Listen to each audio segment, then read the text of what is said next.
I'm going to mute everyone and begin. The conference has been muted.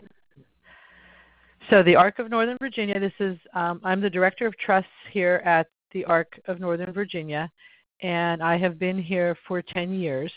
I have 2 children with disabilities, and I say children, one is 15, one is 21, and I got into this field because of my girls. And I started running the Special Needs Trust Program back in the end of 2009. So I've been working in the field of disabilities for over 20 years and have worked with special education issues as well as waivers, housing, employment, special needs trusts, and Medicaid, Social Security, a variety of things. So whenever I do free consultations here at the ARC, I'm able to help people find their baseline. Where are they in the futures planning process? And then go from there and provide information and resources as well as a list of a couple of tasks that should be completed. And then we talk again or email and move on. But today we're going to focus on the role of special needs trusts when planning for the future. We have blocked off an hour and a half, so the presentation and question and answers could take up to 1.5 hours depending on how many questions you have for me at the end. So we're going to go through the introduction.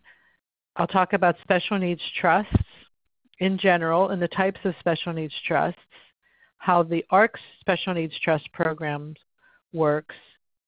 I'll talk a bit about the disbursement process, 5 case studies, and then how our team supports special needs trust clients. So I don't know how many of you know about the ARC of Northern Virginia, but we're one of almost 700 chapters in the United States. Our main office is in Washington, D.C., and every chapter is driven by its membership. So we all follow the same mission and vision of the ARC National, which is to advocate for the human rights of people with disabilities. And then our ARC, for example, has the Special Needs Trust Program, developmental disability, Medicaid waiver case management, advocacy, a lot of educational programming, travel training, and things of that sort. The ARC of Prince William County has, for example, housing and employment and a transportation fleet and early childhood care. So every ARC does things differently, and they're different sizes as well. We have 16 employees here at the ARC of Northern Virginia. 4 of those work in the trust department. Other agencies may have 1 person volunteering and running the ARC, and another ARC may have 80 to 100 employees, so it varies.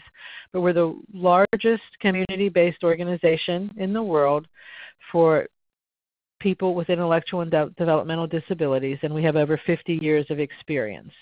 The National ARC has been around for over 60 years, and it started as a grassroots effort by parents of kids with disabilities who wanted their children educated in the public school system, and that's where the Individuals with Disabilities Education Act came about. It was through the efforts of parents.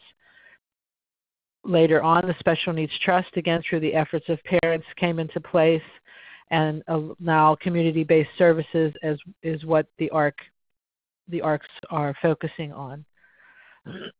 So we know, live, and get the world of disabilities. And we have, among those other services we provide is information and referral. So we get a lot of phone calls and emails, but we also have lunch bunches every other Tuesday that you have to RSVP, so you have to register for those. I have a First Fridays future planning, usually on the first Friday of every month, depending on the holidays. In Loudoun County at the Loudoun ARC, we just started a third Thursdays futures planning for those of you out in that direction. And we have a transition series coming up in the fall, so check out our website and look at that for anyone that has children between the ages of 14 and 26. It's a great series that's over 3 Saturdays. And just general presentations throughout the year. So when you're considering the planning for the future, you're thinking about planning your future So we as parents, we have to look at us as well. We have to plan for ourselves, and we have to plan for our children with disabilities. And so it's not just one person, but it's 2 or 3 people at least that you'd be planning for. When you're planning for the future, you need to think about the letter of intent and what that is. A letter of intent is a guidance document, and it's written by you, and it contains information about the individual with disabilities, where they live, where they work, or what they do during their daytime, what they can do in the way of what they call activities of daily living, so cooking, cleaning, hygiene, talk about their communication, talk about medical, talk about who will advocate for them when you're gone. It talks about a lot of different things. It talks about what has worked and what does work for your child, but you should also mention in your letter of intent what doesn't work. Maybe you've tried something and you need to note it in that document that it doesn't work. It's also where you would put the names of attorneys and close people, family members, their names, addresses, phone numbers, etc. And this can be revised at any time. Again, it's a guidance document. It's not a legal document, but you want to keep it with your legal document so that whoever steps in as executor of your estate and or in the care of your child or some way connected to your child or children with disabilities when you're gone, they'll have access to that. And that letter of intent is also something that we ask for whenever people establish a special needs trust with us at the Arc of Northern Virginia, because we refer back to that regularly. In that letter of intent, you also talk about how the money in the trust is to be spent. It should be used on this. It shouldn't be used for that. Trust is used to supplement government benefits. So some people make it very specific that they want the trust to pay for medical and dental. We have a couple of those. Most people are very broad by saying to supplement government benefits and pay for things such as dental, medical, vacations, clothing, hobbies, computers, electronics, etc. The next topic is legal authority. That's something you need to consider. And if you were on the webinar that Cheryl and Loretta presented just an hour or two ago earlier this morning, and it too will be available online, then you learned about that. And legal authority is when we talk about who is the decision maker. Is the individual with disabilities able to make their own decisions, or does somebody need to help them? Do you need a power of attorney where you act as their agent? It could be a fiscal power of attorney. It could be a psychiatric power of attorney. It could be a durable general power of attorney, a springing power of attorney. There's a variety, an educational power of attorney. There's a variety of vehicles that you can use in order to assist in decision making. A power of attorney is revocable, so the person who signs it can say, I no longer want you to be my agent. Usually what's required is a notarized signature with them and a witness saying that they don't want the person that they originally identified as the agent to make decisions for them. The other options out there, other things to think about, advanced medical directives, what decisions, who's going to be making decisions about your medical care if you're unable to do so, as well as for your child. And a living will, if you are put on life support, what's to happen. So those pieces are all part of your future planning process. Excuse me. The other things to think about which are more restrictive are guardianship and conservatorship. In Virginia, it's guardianship of the person, conservatorship of the finances. And there can be limited guardianship or full guardianship, limited conservatorship or full conservatorship. For guardianship and conservatorship, most people hire an attorney. A guardian ad litem is assigned to the individual with disabilities. Medical data is gathered and other types of data, reports and assessments. And then it's presented to the judge. So when there's a petition that's written and you actually go to court. And then the judge orders the guardianship and or the conservatorship. And a court order comes out of this process as well as a certificate. It costs anywhere between $3,000 and $5,000 in Northern Virginia. If it's a contested guardianship or conservatorship, of course it can be more costly because then you're paying the attorney and then it's litigation that's happening. So obviously the more hours you spend using an attorney, the costlier it is. For powers of attorney, you can either get those with an attorney. Some people choose online, but we always recommend getting legal advice for things like that. The guardianship is looking at the person's civil rights. So if you choose guardianship, you're looking at the person's right to vote, to choose whom they wish to marry, where they wish to live, the right to carry firearms, to sign contracts, and to drive a car. Those are the most prominent ones that we look at. So you're stripping them actually of their civil rights. So maybe you want to say, my daughter can choose who she wants to marry, where she wants to live, and can vote, but I don't want her signing contracts, carrying firearms, and whatever the last of those 6 is. So you can have limited guardianship or full, no, my child cannot make any of those decisions, and her dad and I are going to be the guardians, and when we pass away, we've chosen Joe Smith to be the standby guardian. So it's a legal process. And the conservatorship is the same way. It can be full conservatorship, any financial happening, larger, having to do with finances and monies, or it could be limited. An individual with disabilities happens to inherit $50,000, and they don't know what to do with the money, and somebody may wish to become a limited conservator for that person in order to transfer those funds and establish a special needs trust. With guardianship and conservatorship, if you are establishing a special needs trust, then with us, our trustee, and most trustees should also be required, or all trustees should be requiring this, the guardianship and conservatorship document should clearly state that you have the authority to establish the special needs trust, to transfer the funds, and potentially also estate plan for the individual.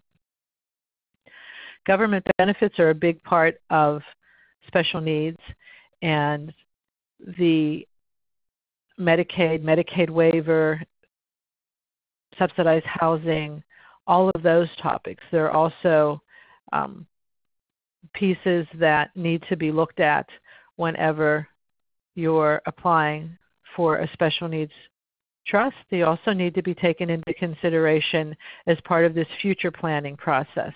Because if an individual has a Medicaid waiver, and that presentation was this morning at 8 o'clock and will also be soon available, if a person has a Medicaid waiver, it means that they've waived their right to be institutionalized, they want to live in the community, and Medicaid will pay for the supports and services that they need, which are written into their plan. That's a very basic definition of that waiver.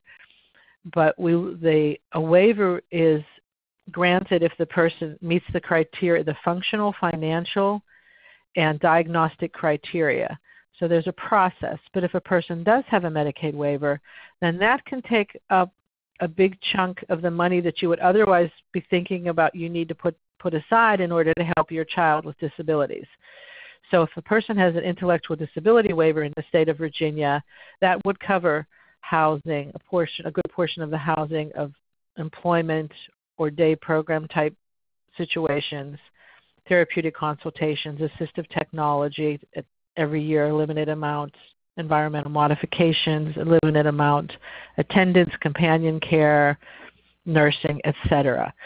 So that may take a big load off of your shoulders when it's an intellectual disability waiver, knowing that, okay, instead of you having to plan for $80,000 a year for your child, that's now off the table because the ID waiver is going to cover a lot of those costs, and what you may want to fund the trust with is going to be a lesser amount. So Medicaid and Medicaid waivers are means tested, less than $2,000. Subsidized housing, it's a different number. It's $32,000 right now, and this changes. Food stamps and energy assistance, they look at things a little bit differently. But those are all, when we talk about government benefits, those are means tested. What resources does the individual have? Supplemental security income is also means tested. Think the old welfare system. If somebody, for example, turns 18 and they apply for adult disability, they may get supplemental security income, which is $733 a month, and it's primarily meant for room and board, but can be used to pay for other things. But if somebody has more than $2,000 in assets, they won't have that Social Security, supplemental security income. And I don't think that today we have the Social Security presentation, but I know in the transition series that in the fall, starting in September, that will be up. That's a live in-person presentation. But government benefits are part of the planning process when you're looking at the future of the person with disabilities. Social Security disability income or insurance and Medicare, they're government benefits, but they're not means tested. So that means that somebody has been paying into Social Security and then will eventually get this disability insurance because of their disability or because they're disabled and a parent retires. Again, I'm giving you just very basic definitions of this because those are other 1 hour and 1.5 hour presentations that we do on those topics. But you need to be considering that income that would be coming toward the person when you're planning. Estate planning is all part of this. Your estate, what's going to happen, you have to have those wills and trusts and advanced medical directives and those things put into place, special needs trusts. The financial planning piece of it, you need to talk to a financial planner if you have assets or you wish to purchase life insurance or invest your money, or where is it invested, and what's the best choices to make, and what do you need to have for your child. We talk about that basically in our meetings whenever I do consultations and show charts with if the person is this old and lives to be that old, then and you know that they spend X number of dollars a year, or that's what you want to set aside, how much money you would have at the end to fund the special needs trust. So we help you with that. But for the real financial planning piece, you need to talk to a professional certified in that area. And then special needs trust, which is the presentation. So going forward, the big questions that people ask are, how can we leave money to our children with disabilities without jeopardizing their benefits? I'm sorry, I would mute this, but it takes so long to mute and unmute when I cough. How can that person accumulate more than $2,000 and not lose government benefits? Who's going to manage the money? And how can you guarantee that funds will be available once you're gone?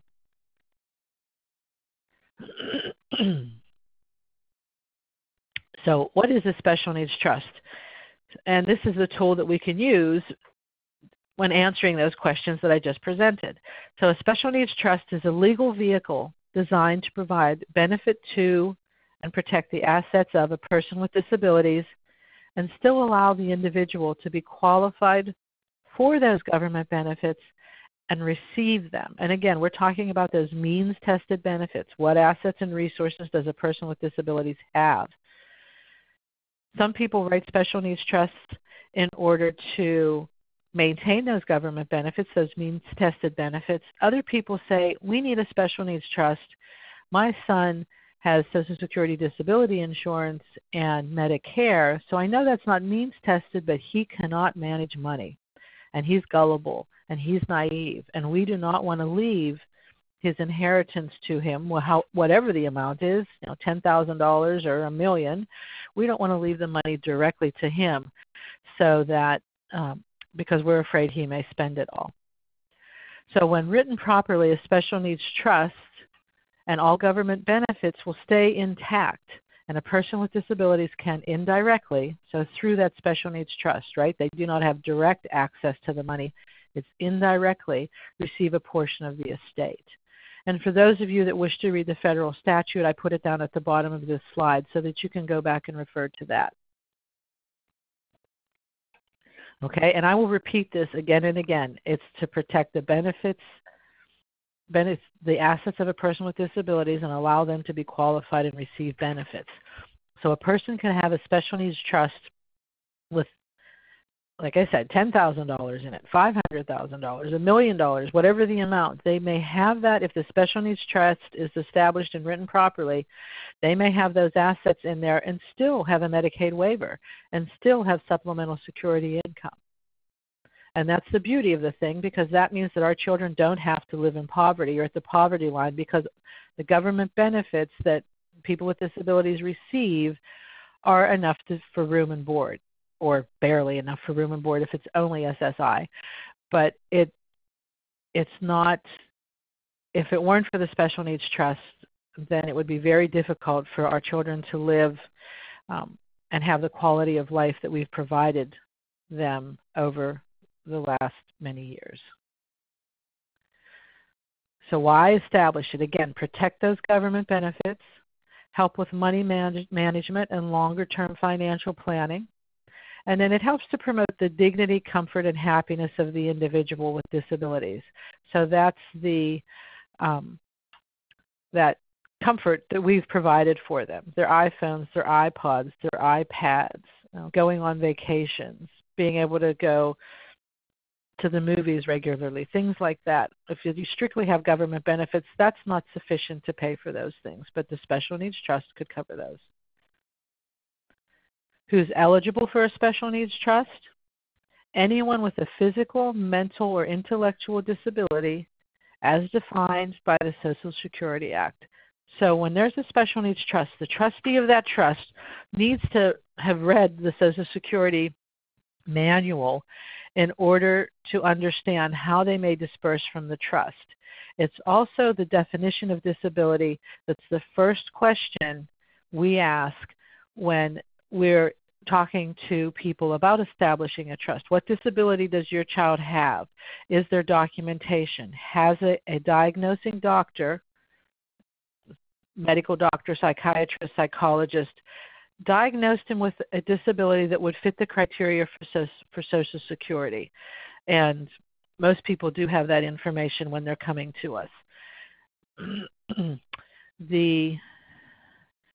The Social Security Act plays a big role in the Special Needs Trusts, as does the rules for Medicaid. So there are two types of Special Needs Trusts.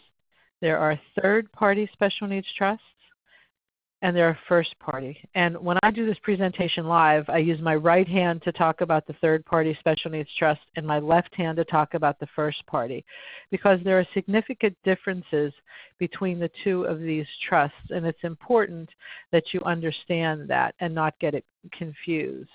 And it can be very confusing, and I will go through the difference between those types of trusts. Anytime there is a trust, there has to be a trustee, and the trustee has obligations. The third-party trusts are the trusts that family members establish. So I have established two Special Needs Trusts, one for each of my girls, and neither of them are funded. So they're both unfunded. They're sitting there, they're empty vessels, waiting basically for the day I die. So when I pass away, the life insurance policy that I have will fund each of their trusts 50-50, and then if there's anything left of my estate, it will be liquidated and used to establish those or be put into those trusts. So they're unfunded right now, and eventually they will be funded. And it's important to know that you don't have to be rich, you don't have to be a millionaire. A lot of us are spending money on therapies and activities and special camps and things like that for our children. So we don't have a lot of cash in hand right now, but we do have a retirement plan or a life insurance policy where we're setting money aside regularly in order to provide for them when we're gone. And third-party trusts can be established privately, either with a financial institution, an attorney, or through a nonprofit that is authorized to manage special needs trusts, such as the Arc of Northern Virginia. Third-party trusts contain or have the funds eventually that do not belong to the individual with disabilities. So those funds in a third-party trust stem from anyone but the person with disabilities. The first-party trust is funded by the individual with disabilities money. And that's one of the main differences between the two of these trusts. First party, it's the person with disabilities money. Those can be established privately, excuse me, through a financial institution such as a bank or an attorney, or with a nonprofit authorized to manage special needs trusts. And they're called pooled trusts when it's first party. So the Arc of Northern Virginia has both first party trusts and third party trusts. The word pooled is often misunderstood, so I want you to listen to this point. What it means, pooled, is every individual has their own special needs trust with us with their own tax ID number and their own subaccount number. And the money is pooled together for investment purposes and to lower the fees associated with the management of the trust. So you may have $10,000 in that trust, $22,000, $300,000, $750,000, $3 million, whatever you have. At the beginning of the day, our trustee, which is SunTrust, pulls the money together into one big account, and it gets invested. So they're investing around $17 million for us now, for our clients. And it's their private wealth management team that does the investing. And at the end of the day, based on the investment returns, it goes down into each individual trust. So the money that's the only time the money is mingled, so to speak. But for account reporting purposes and tax reporting purposes, it's all individualized. So nobody has access to anyone else's funds. So it's important to understand that. Pooled only means for investment purposes. You get more bang for your buck, right? Because it's a better investment vehicle and the fees are lower. This slide talks about third-party trust, and I've tried to divide it up into three, or I have divided it up into three columns to show you the difference. So the Arc of Northern Virginia manages a special needs trust, and SunTrust is the trustee. So anytime there are any client relations, they go through the Arc and my staff. So there are 4 of us full-time that I'm the director. I have a trust manager who takes a lot of the administrative work and works directly with SunTrust Bank. Once we have all the paperwork completed, because you come to me at the Arc of Northern Virginia and we establish the trust together, and then the documents are sent when the trust is ready to be funded to SunTrust.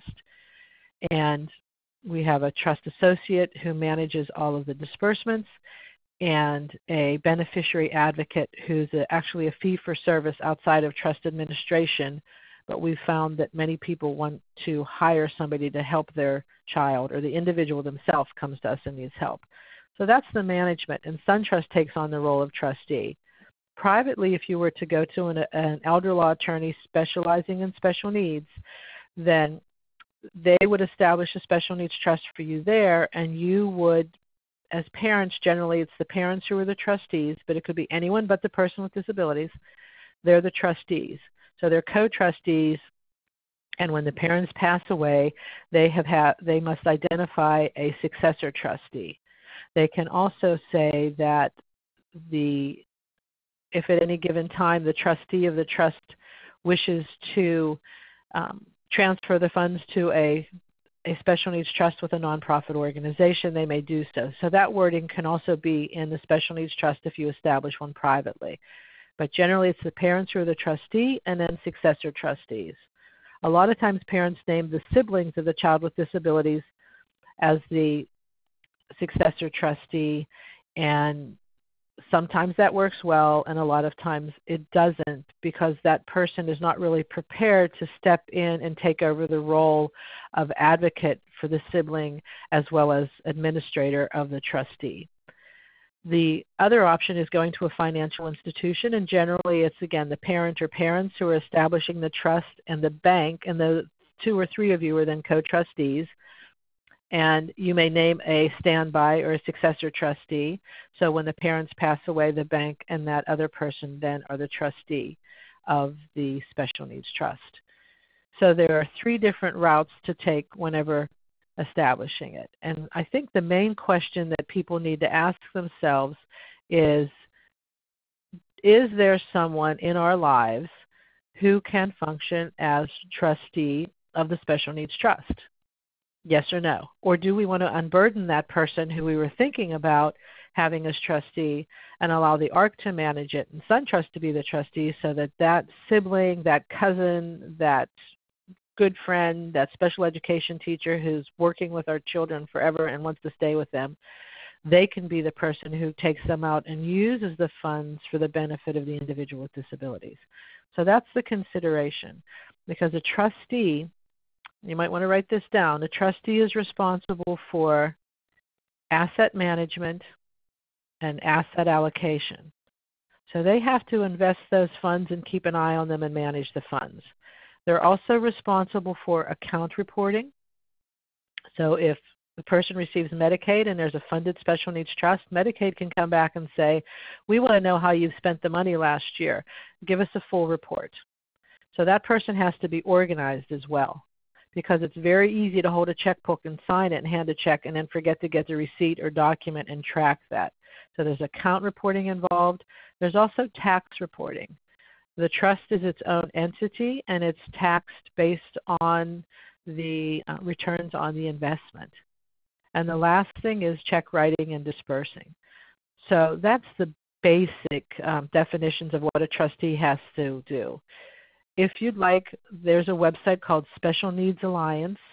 So if you go to the Special Needs Alliance website and look for the Trust Administration Guide, and they renew it every year, it's attorneys writing this.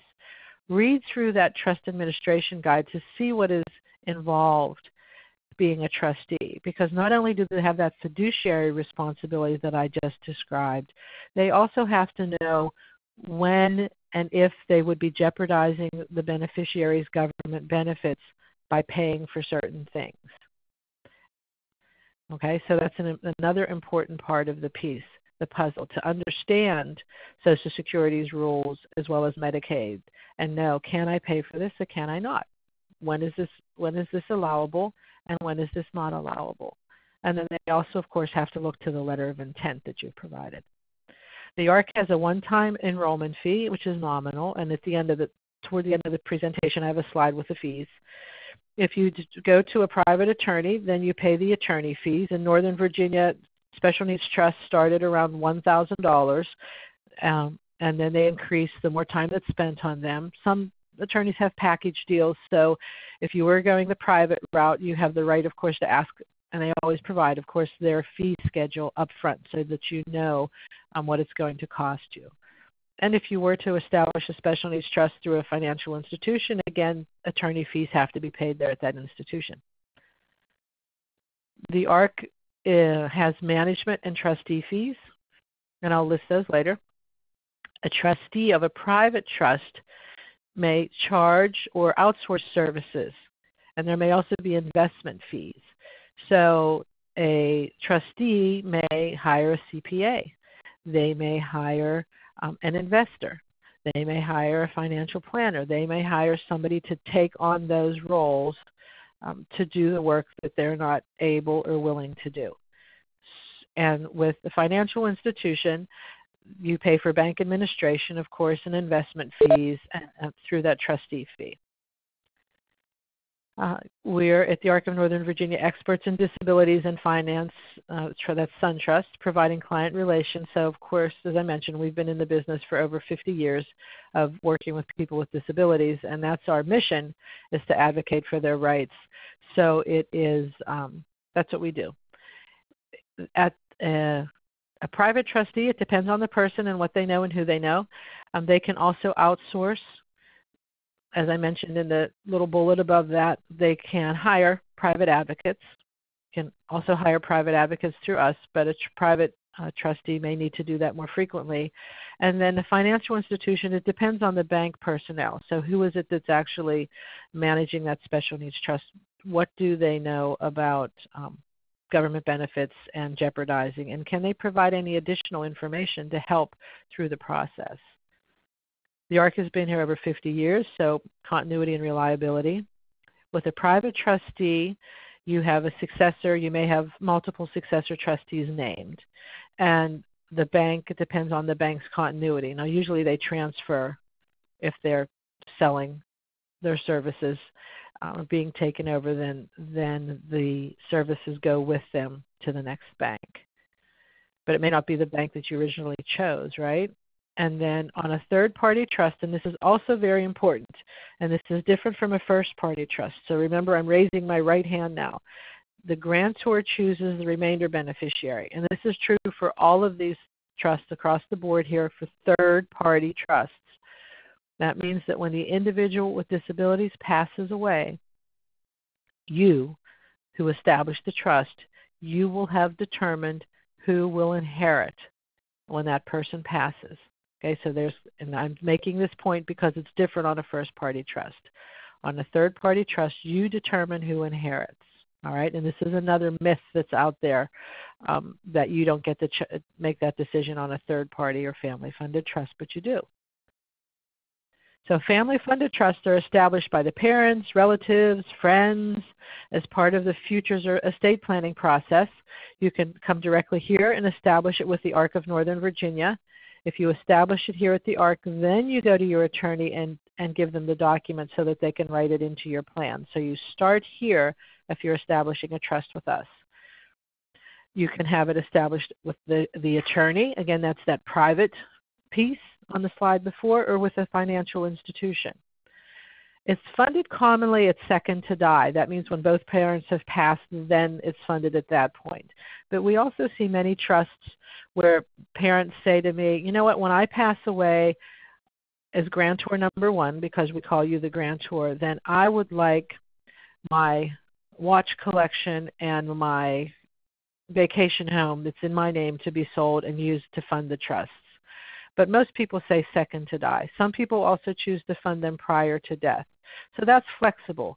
You may say that you're going to fund them second to die, and then you win the lottery and you choose to fund it earlier. That's fine. It's oftentimes and most commonly funded with an inheritance, life insurance policy, a transfer from another trust.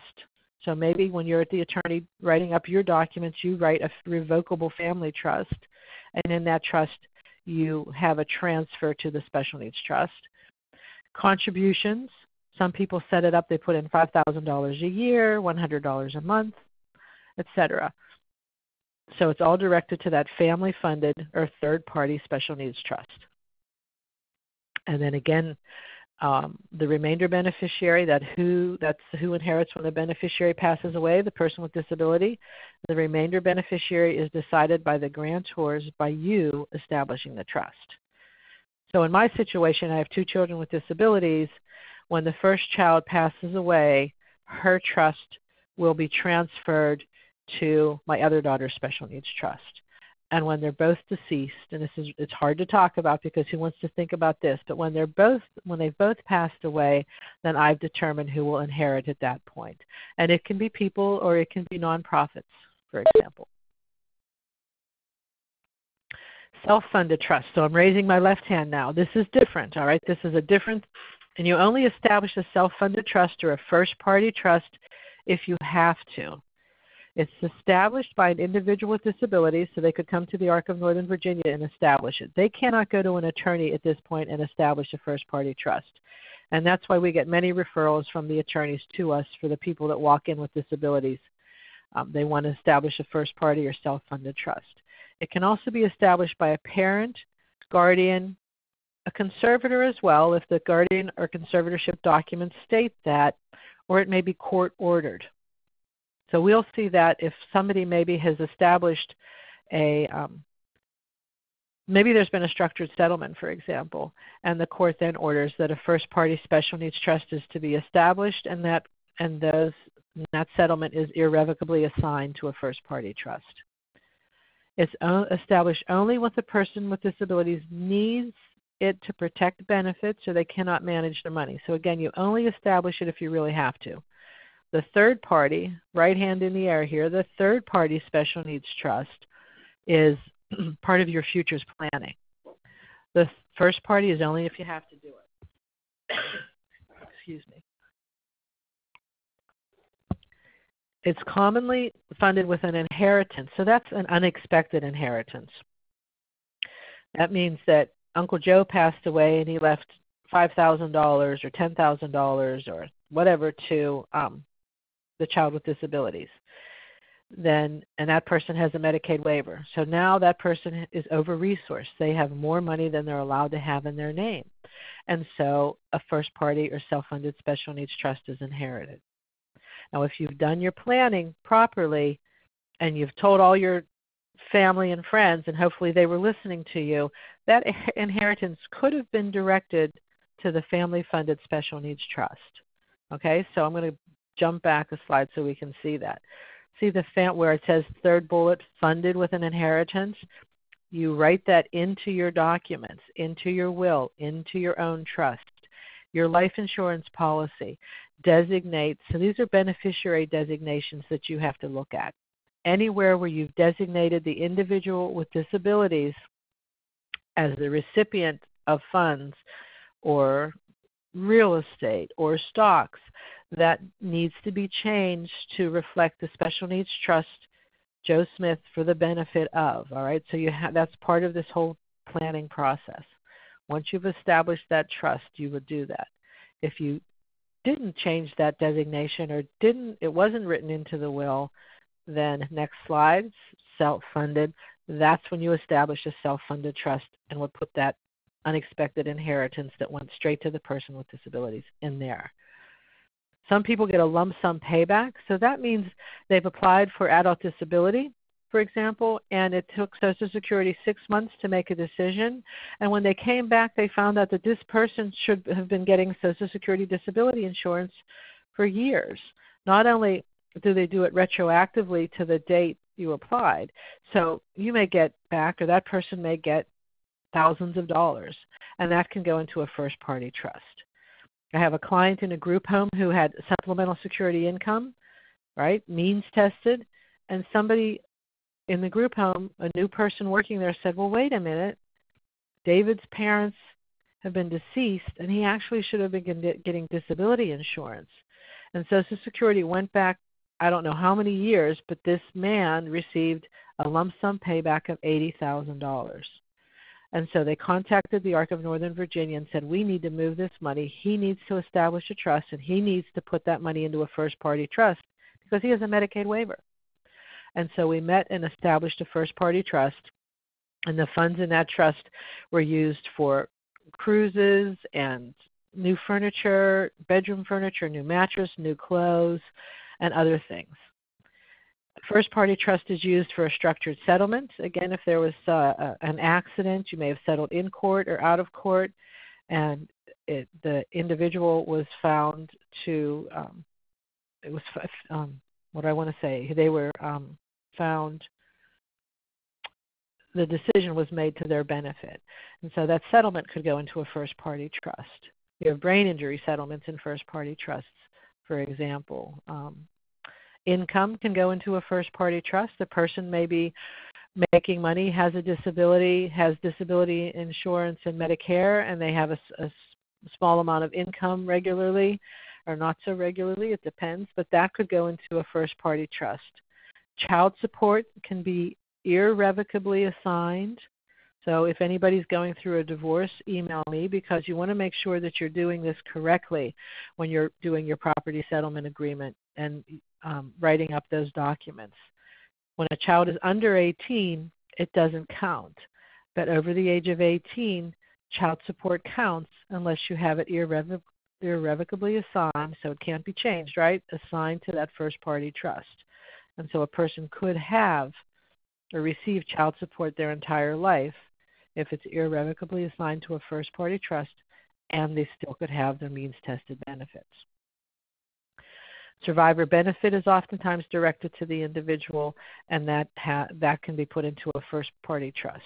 So now that has to also be irrevocably assigned. And a remainder in the trust at death. So here's the big difference. On the third-party trust, remember, you determined who would inherit when the beneficiary passed away. On a first-party, self-funded trust, the statute says that there's a Medicaid payback. So if the trusts are established privately with an attorney, the attorney would send the death certificate to the Department of Medical Assistance Services, so DMAS, Medicaid, and say, this person has passed away, here's the death certificate, And DMAS would write back and say the Medicaid lien is, and whatever it is. The other day we got one back, it was $1.1 million. We've had others that have been $400. It depends. But from the first day that an individual starts receiving Medicaid in any state, it's being tracked. And so on a first party, only the first party trust, Medicaid needs to be notified. And if it's a private trust, then Medicaid is paid back. And then the remainder, if there is any, would go to whomever the person has identified, usually their estate. So a scenario would be somebody has a special needs trust. It's a first party trust. They have $100,000 in it when they pass away. The Medicaid is written, they say that the Medicaid lien is $500,000. Well, then that $100,000 gets sent to Medicaid. Because remember, they've been paying for services for this person with disabilities for all those years. The other scenario is it's $100,000 in the trust. The Medicaid lien is $50,000, so $50,000 goes to Medicaid, and the remaining $50,000 would be distributed to the remainder beneficiary that that person designated.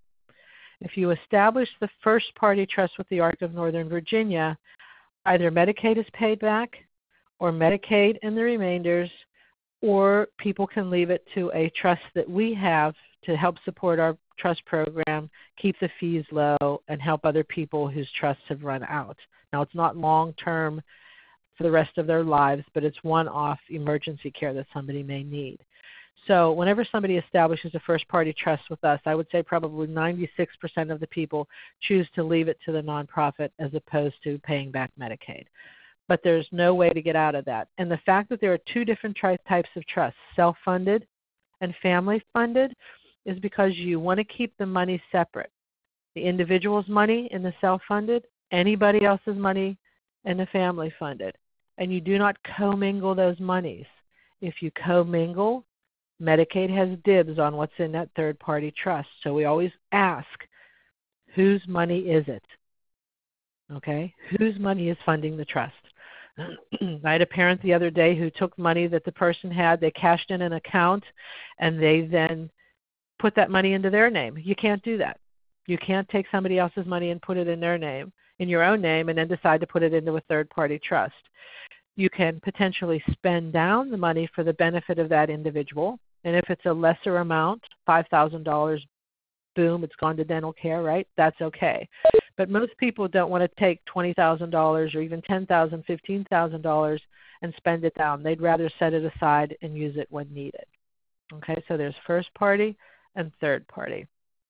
And I'm starting to get questions, and I'll get to your questions as I mentioned at the beginning if you weren't on the phone, that I'll answer questions at the end. So these are the mistakes you need to avoid. Mistake number one, do not bequeath assets directly to the child from a parent or the grandparent or any other relative. All right, don't do that. Mistake number two, people name the child as beneficiary of the life insurance policy, annuity, or retirement plan. All right, those 401ks, 403ps, TSPs, the FEGLIs, whatever we have out there, don't do that. You have to change it. Right? If you do your planning well, then every document anywhere where your child has been named as the beneficiary, you've gone back and changed it to the special needs trust for the benefit of so-and-so, or whatever the trust name is, that special needs trust. Mistake number three is directing the child's inheritance to another family member to manage on behalf of the child. Don't ever do that. We can fix one and two, right? If you kind of understood what I was talking about with third party and first party trusts, if the assets go directly to the child, or the assets or the life insurance policy goes directly to them, a first-party trust can be established immediately, and the person's benefits are not jeopardized. We can fix it. It's not the perfect solution. Perfect would have been the family-funded trust. But we can fix it and put it into a first-party. And people can have, by the way, first and third-party trusts. But mistake number three, we can't fix. If you disinherit your child, that's basically what you're doing in scenario three. If you disinherit your child and the money goes to the sibling, and that sibling marries somebody and they get divorced, that money is the sibling's money, right? And that other person has the right to that share, 50% of that share. If that person, that the sibling is in a car accident or is sued, they lose the money. Or if they marry somebody and that person takes the money and gambles it all away, it is gone. We cannot get it back. All right? So please do not choose option 3. It is not the way to go. Okay? So how does the ARC's trust work? So at the ARC of Northern Virginia, there's the beneficiary and grantors, and we have primary representatives. So the beneficiary is the person with disabilities. The grantors are the people or the person establishing the trust. We also have what are called primary representatives. Those are the people that can make decisions as to how the money in the trust is spent. They can get the account reports, they can request them, they can ask the balance, unless you say they can't. But generally, the grantors are also primary representatives. Okay, on a first-party trust, that they could all be one and the same person. The person with disabilities can establish the trust as the grantor and make requests out of it as well. So they could be the beneficiary because they're benefiting from the trust. They can establish it. It's their money, and they're able to do that. And they can also make requests out of it. On a third-party trust, the grantor and the beneficiary would never be the same. It's always two different people. Remember, because that third-party family-funded trust, it's never the beneficiary's money, so they can't establish that trust. And then the primary representative could be the person with disabilities or not. So with the ARC, with our trust associate, we're used to working with people with disabilities, so a lot of our clients, the beneficiaries, call us, and we assist them through the disbursement process. We also offer trainings. We do sit-down one-on-ones to help people figure out how to disperse from the trust, and I'll get to that. So the ARC of Northern Virginia is the manager of the Special Needs Trust. Our expertise is in the area of disabilities. We have a current understanding of benefits eligibility and the requirements, so we're up to date on that. We follow the grantor's wishes that are written out in that letter of intent, and we look at the beneficiary's needs and priorities. We had an individual come in and he wanted a tattoo. He had a first-party trust. Fair enough, he got a tattoo. He wanted later another tattoo. Okay. The third tattoo, I was like, all right. And he came in for the fourth tattoo, and I said, let's think about this. You need to get your car fixed. I'm going to give you a day. I think take a day to think about it and come back and let me know if you want to have the tattoo or you want to get your car fixed. And he called back the next day. Okay, Tia, you're right. I need to get my car fixed. And that's what he chose to do. So we had to help prioritize what was most important. SunTrust Bank as the trustee, asset allocation, asset management, account reporting, tax reporting, check writing, dispersing. We wrote all of those things down earlier, so here you have it in a slide as well. And of course, SunTrust can also help with credit, insurance, estate planning, and their fiduciary specialists. That piece is outside of the role as trustee, but SunTrust, our client advisor at SunTrust, Mr. Tony Wykes, will also sit down and run numbers if you say, this is what we have, these are the assets we have, this is the person, these are their benefits they receive. They can help you come up with a number of how much you should probably set aside if you're able to do so. Remember always, though, please, you have to think about your own future. We don't want to be living in poverty in order to fund our children's lives, right? So you need to think about your own future as well and to make sure you have sufficient funds in your retirement while setting aside something for the future needs of your child. So what are the strengths of the ARC Special Needs Trust Program? There are low fees. There's no minimum. So a lot of financial institutions do have a minimum. Navy Federal Credit, I think, is $150,000. That's the lowest minimum I've ever seen. And then $350,000, $500,000, $100,000, $1 million. I mean, it varies if you go to a financial institution. Experts on current regulations. It's a great investment vehicle. So SunTrust Bank's private wealth investment team invests the funds in our trusts. So Tony, who's British, I mentioned our client advisor, he says we have the Rolls Royce of investment vehicles and we're really only paying for a Ford, meaning that these people that are doing the investing of our funds and our trusts here are the same people that are investing all of their special needs trusts and retirement and pension funds that are $1 million or greater. So they offer a variety of portfolios from which to choose. The balanced taxable one is the default program.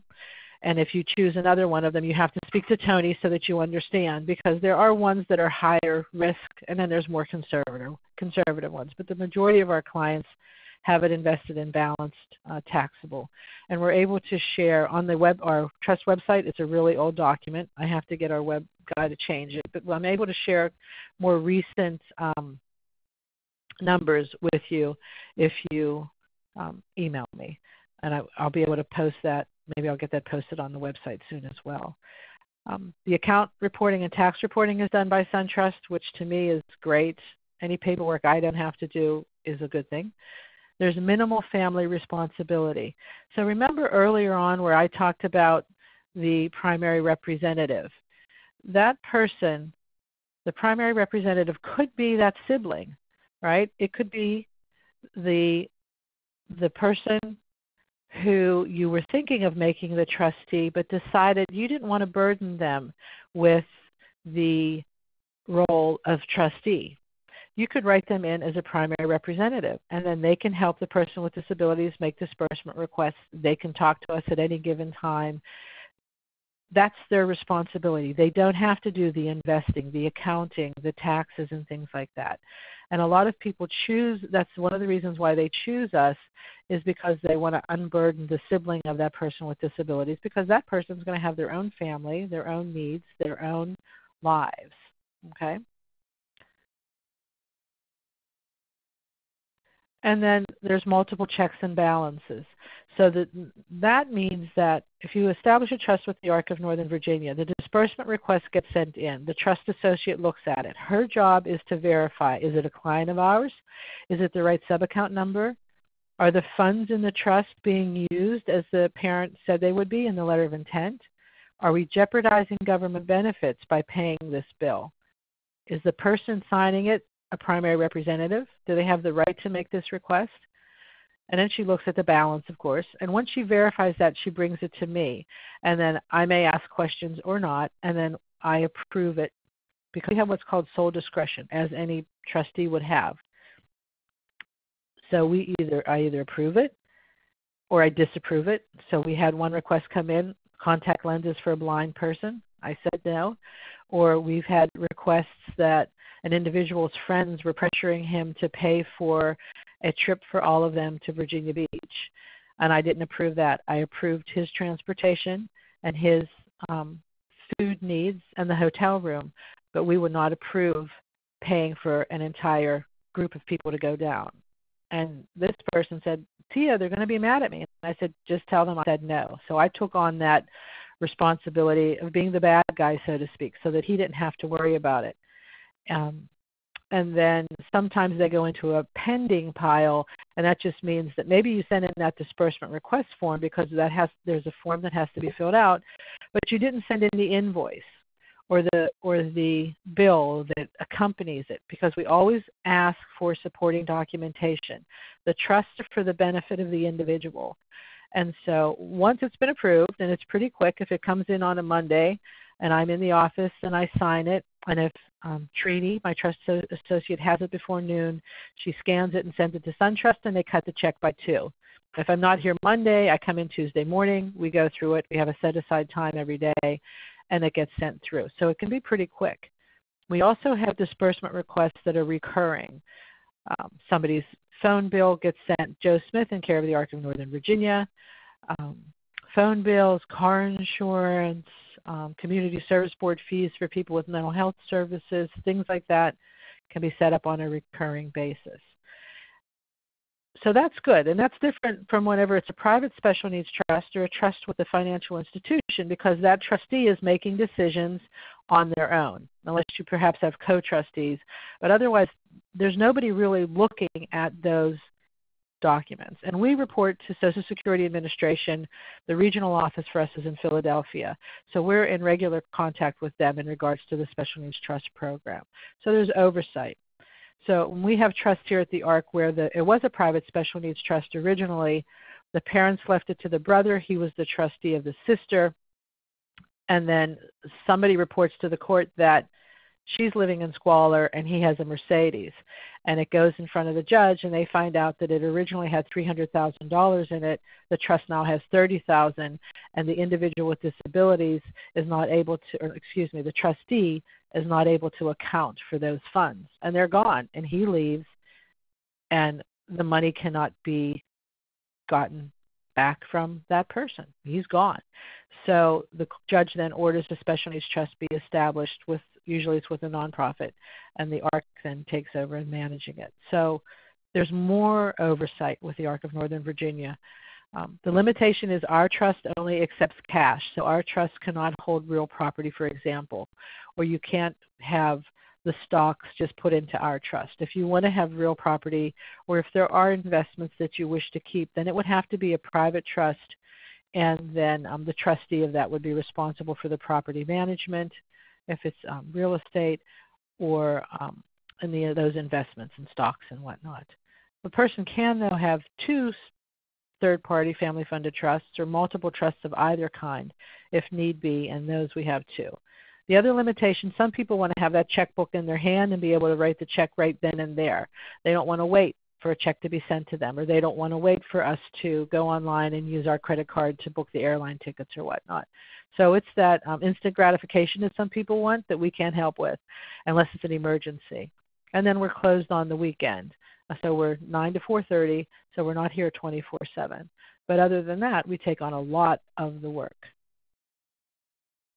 This shows the growth of the program since it started. So the trust documents were finalized in 1999. The first couple of trusts were started in 2000.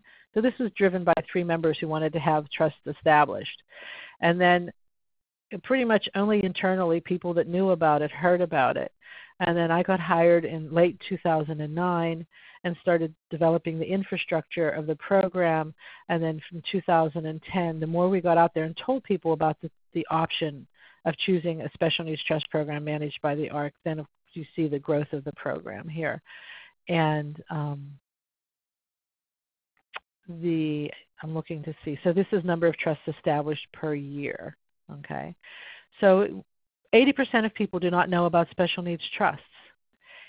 Even fewer people know about the nonprofit option. So that's why we're out there talking to people about it, so that you know that's an option. And I think it's important that we know our options, right? Now you know you can establish it with a nonprofit that's authorized to manage the trust. You can establish it with an attorney, with you deciding who the trustees are, or you can establish it with a financial institution. You're not always told that you have all of those options, but they're out there. So now you know, and now you can tell other people as well. So we've been successful, and the intent is to continue to grow the program. I talked about the disbursement process. There's a disbursement request form. You have to gather the supporting documentation. It gets sent to the ARC, and then we verify all aspects before we scan it and send it to SunTrust, who then cuts the check. So we have, whenever Social Security or Medicaid asks us for a report, then we're able to generate an Excel report off of the internet and send that through to them with a cover letter. So that gets taken care of as well, which is important. We never send them the actual investment statements, or try not to, because when they see an account statement that has stocks and bonds and treasury bills, they get really excited and think the person has assets. So we prefer to send them the information in an Excel spreadsheet. What can a trust pay for? This is a very short list, right? Dental care, vacations, phone bills. These are the most common disbursement requests that we have coming through our offices. Veterinary bills, hobbies, car insurance, pre-need burial expenses. So that's funeral, burial, cremation that's been purchased in advance and is irrevocable. And then basically anything not covered by Medicaid or supplemental security income. Again, if we paid something that was covered by Medicaid, or paid something by that supplemental security income is meant to cover, that could jeopardize benefits. Okay. Other things, cars. I'm trying to think what I've signed off on this week. Supplemental insurance. A laptop. Somebody's wheelchair got fixed and it wasn't covered by their medical insurance, so the trust paid for that. A trip to a convention, the train down there, the hotel stay, the meals, a per diem while there, etc. So it can pay for a lot of different things. Perhaps a boat. Those are my girls in that photo. That's not our boat. But it can pay for a lot of different things. So here are 5 case studies. And we're 1 hour into the program. We have an hour and a half, so I'm going to go through these so that you can just see the variety. So parents of a 10-month-old, the individual, the baby was diagnosed. They have a genetic anomaly. The parents, as part of their planning process, scheduled an appointment with me here at the ARC, and they directly established that family-funded special needs trust here. Okay, they came here, we talked, and we established a trust together because we have the documents. Our documents were written by attorneys. There's what's called a master agreement. It's all the legalese, and a joinder agreement. And we sit down and fill out those forms together. In Virginia, the Department of Social Services vetted them. And Maryland, because we cover Virginia, Maryland, and D.C. In Maryland, it was the Attorney General's office, and in D.C., it was the courts. So we established the trust. They then amend their wills so their estates partially fund the new trust. They designate their son's trust as the beneficiary in their life insurance policies, right? So they established the trust, and they went back and amended their life insurance policy. They contributed $100, that's seed money, to open the trust subaccount, and then they told their friends and families that instead of buying presents and toys and whatnot, to send a check, SunTrust Bank, trustee, to the ARC of Northern Virginia. We scan it, handle it, send it to SunTrust, and they deposit it into the trust. Right now, they don't know what they're going to use the trust for when the child is 18 or older because he's still a baby. If there is a trust that's funded for a minor, the parent has the obligation to provide for that minor. So first we'll look at that. Is this something that a parent would be paying for anyway if it were their child? But that's a lot of maybe more information that you need right now. But the point here is that it was a baby, and they came in and established the third-party trust with me here at the ARC. And then they went to their attorneys and updated their documents. This was a teenage auto accident victim. The attorney informed the victim and her parents that she was going to receive a settlement, and they wanted to establish a special needs trust. So they established a self-funded trust as parents. They could establish it, and they made an appointment with me, and that was established, and then the funds were transferred from the attorney to the special needs trust. So we're going to make sure they're managed for the daughter's benefit. And as she reaches 18, they wanted to make sure that the money was out of her name so that she could apply for supplemental security income and Medicaid and not be found ineligible because of resources. The trust is not considered a resource or asset. The special needs trust is not considered a resource or asset. The family is going to disperse those funds for post-secondary education, special equipment, and other supports that she may need throughout her life that aren't covered by the government benefits that she receives. And then they were contemplating opening a family-funded trust but weren't ready at the time. They were still dealing with the fact that their once typically developing daughter was now disabled. Another scenario, this is a 17-year-old with a developmental disability. As the child was approaching 18, the parents realized that she had assets. They had bonds and a savings account. They actually also had a 529, so an education account, right? And that when her resource limit was over $2,000, or she had more than $2,000 in resources, so she was over the limit. So we established a self-funded special needs trust, and the assets were transferred to her new trust. The parents also revisited their plans, and they established a family-funded trust with the ARC of Northern Virginia. So they came in and we did both. We did a first party and a third party. They liquidated the assets that she had and funded the first party trust, and then they went back and amended their wills and other estate documents to refer to the ARC of Northern Virginia's personal support family-funded trust for her benefit. And that'll be funded on the second to die, so when both parents are gone. And there was a 50% discount. The enrollment fee on the first trust is $1,050, and on the second trust for that same person or a sibling, there's a 50% discount. So it's buy one, get one half off. And then the enrollment fee for the trust, they're using our monthly payment plan. So enrollment fees are usually paid with check, cash, credit card, or a monthly payment plan. And there's no fees and no penalties on that payment plan. The fourth scenario, this is a single woman, unemployed, older. She had worked. She has a mental health diagnosis and struggles with money management and often relied on the parents to take care of her needs. These parents came into me. These were some of my first clients once I started managing the trust. An elderly couple, and they said, Tia, we just can't do it anymore. We've enabled her. We're codependent. We have to get out of this. We're getting old, and we want to enjoy the last years of our lives. So let's establish a family-funded trust with you and the ARC, and we're going to fund it with $6,000 a year. And it can be used for medication copays, local transportation to doctors, and dental care. So they specifically outlined that. Okay, and so then we unburdened them. So they said she's going to be relentless. She's going to call you. She's never going to give up. You got to realize that. We said, we'll handle it. And she did do that. She tried to get money out of the trust for a lot of different things. But after about a year, she realized that no was no, and we would send her letters explaining why every time. And then she understood it and what it could be used for. She did try a couple of years later to start getting money out in a different way, and that didn't work. So she's back to being following the rules. But the parents then amended their wills so that their estates would fund it second to die as well. So this $6,000 a year is simply they figured what they were spending or giving her every year anyway for these medical, dental expenses and transportation and whatnot. And then when they both pass away, a larger amount, whatever's left of their estate, will come into the trust. So we meet with the client and we explained it to her, and then we network with other people involved. So that we have releases to talk to different people in her life in case that situation occurs, and we need to do that. And this worked very well, and this usually works very well because we're transitioning the person into using the Special Needs Trust with the ARC of Northern Virginia. So when the parents pass away, they won't be dealing with the grief. They won't be grieving their parents and grieving the loss of their parents, and at the same time trying to figure out how they're going to pay for things. A system's already been in place. They know us. They've transitioned into using the trust, and there's a realistic spending plan.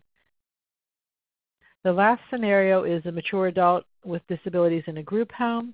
They want to update their estate planning documents, so they schedule a free consultation with me regarding their adult child. And then we meet again to actually establish that family-funded trust. They unburden their other family members with trust administration.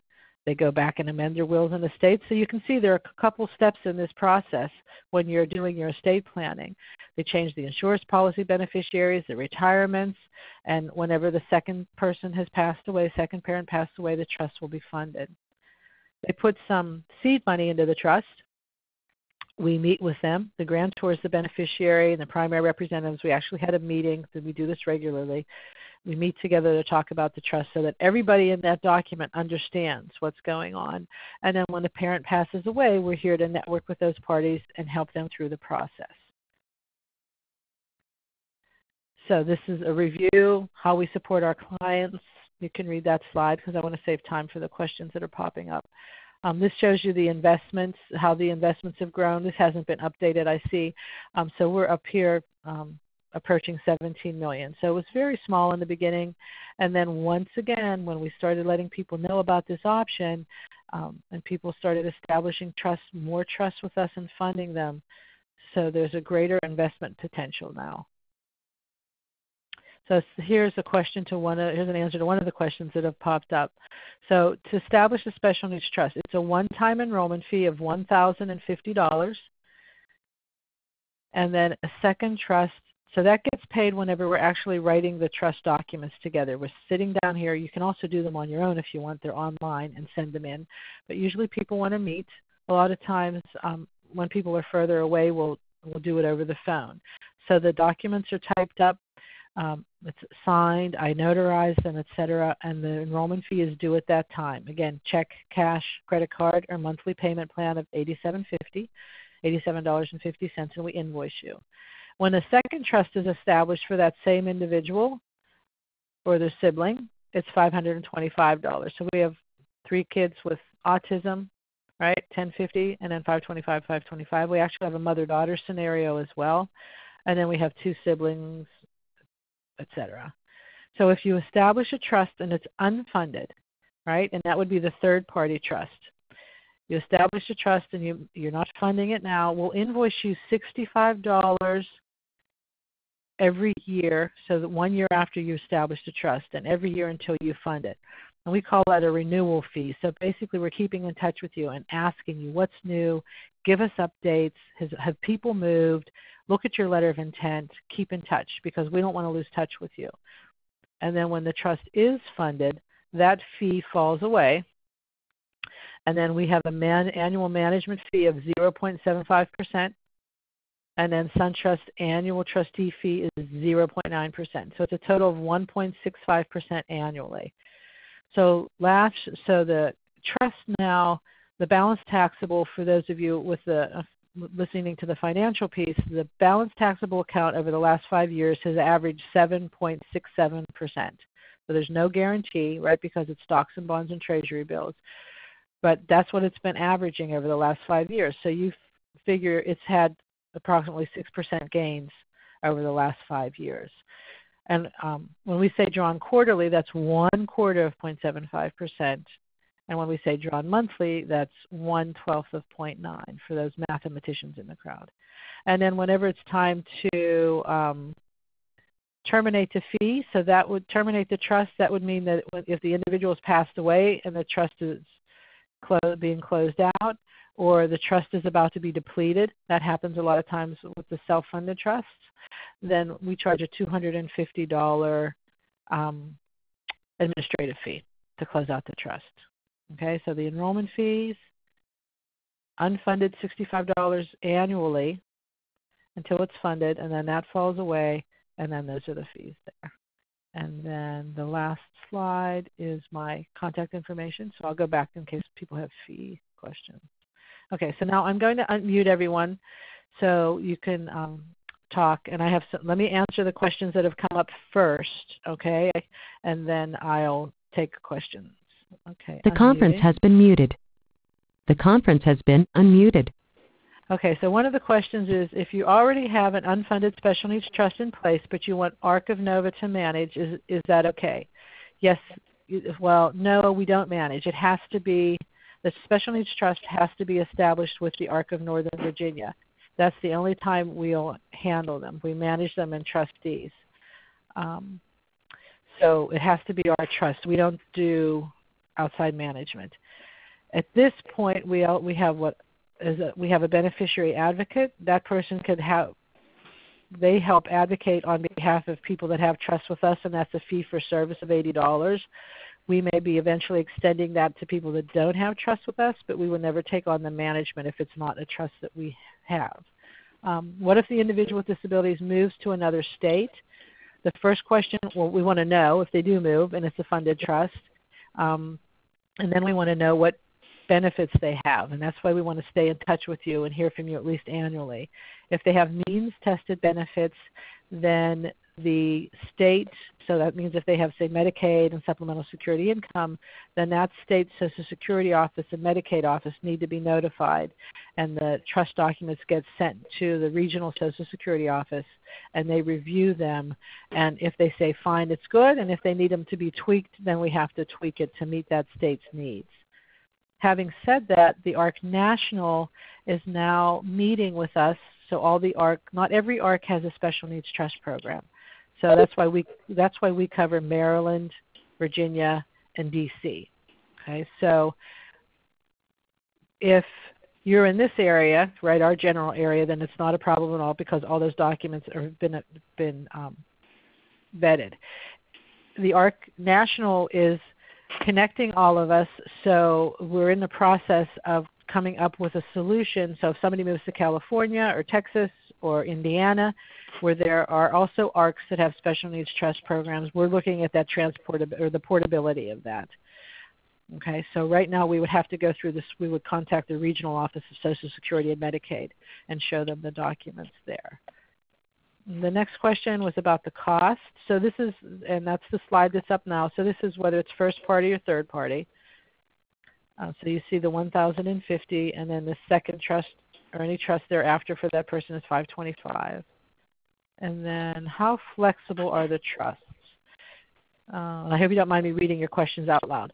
So we have a 20-year-old with Asperger's, very late diagnosis at age 16, and still enabling her a lot as she attempts college, learning a lot but what she can and can't do academically. You soon need to learn what she can do with a job, internships, etc. How can we modify verbiage in a trust as we learn what she can really do on her own as she learns new skills? So what we say with the special needs trust is this. If an individual with disabilities has a special needs trust and they have means-tested benefits, they have Medicaid and Social Security, supplemental security insurance, for example, food stamps, energy assistance, housing, they have those things, then we have to make sure that we're not jeopardizing those benefits. Let's say the person gets a full-time job and is earning money and doesn't have those benefits anymore because they're over-resourced. They're making, quote, too much money to have that government assistance. Then the trust is still called a special needs trust, but the restrictions that are on it because the person had asset limitations before fall away. So then it can be used for whatever it needs to be used for. Right? There are no limitations at that time. All right. So we get this question a lot for people that have kids on the spectrum, autism spectrum. So that's how we look at it, and that's how it's managed. If there are no means-tested benefits, there's broader use of the trust. If there are means-tested benefits, then we have to, if it's Medicaid, for example, we want to make sure that the health insurance and Medicaid insurance was used first before the trust. Okay. So those are the only written questions I have. Does anybody want to ask me any questions now? No questions? Go ahead.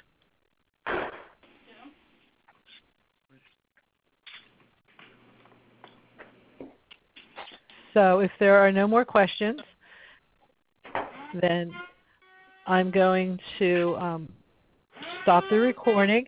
Remember that you'll be emailed the information if you registered for this, obviously because you're online, and you're going to get a note to tell you. And thank you all for listening in today and joining us here. And remember to look at our website if you're interested in attending the transition series or any lunch bunches or any of our presentations. So thank you one and all, and have a great rest of the weekend. Bye. Thank you. Thank you. Thanks. You're welcome.